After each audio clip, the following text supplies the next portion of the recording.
Hi everyone, and welcome to my channel, Blind Hope Crochet.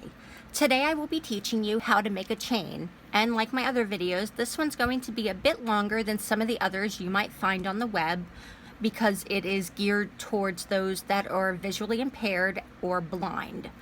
So I'm going to try to be as descriptive as possible.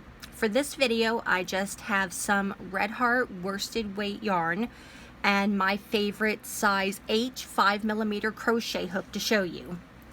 Now what we're going to do is we're going to start out with a slip knot. And if you don't know how to do a slip knot, I do have a video for that and it will be located in the description box below. So like I said, we start with our slip knot. Once you have your slip knot, you have already a loop on your hook. Now whenever it comes to counting your chains, you're never going to start counting with the loop on your hook. So this one does not count as one chain at all. So now in order to go on ahead and start making your chains, you're going to put the yarn over your hook, grab the yarn with the tip of the hook and pull it through the loop that you had on your hook. That now classifies as you having one chain. So then you're going to yarn over again, grab the yarn with the tip of your hook, pull it through. That now classifies as two chains. Yarn over again, grab the yarn, pull it through the loop on your hook. That classifies as three chains. You're going to see this technique used in a lot of projects. They will either tell you to start with a chain of a certain number, or they might say you're going to have a foundation chain with a certain number. So as you're chaining, where you yarn over and pull it through the loop on the hook and you continue to make that bigger, that counts as your foundation chain. So let's just say at this point you forgot how many you had, and if you're blind or legally impaired to where you really can't see your yarn, you're going to want to count. So once again, like I told you, the loop on your hook never counts as a stitch or a chain.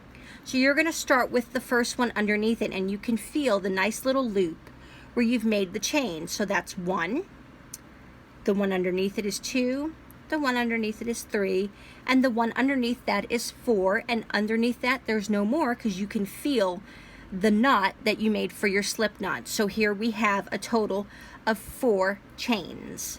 So yarn over, pull through the, oop, I have my hook turned the wrong way. Yarn over, grab it and pull it through the loop. Now I have five. Yarn over, grab it, pull it through the loop. Now I have six.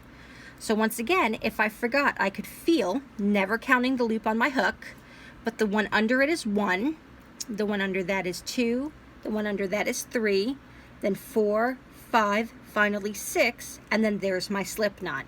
So that right there is how you make your chain. And like I said, with this you can start out making a chain for any project such as a blanket. You can even start out using a chain to start making a hat.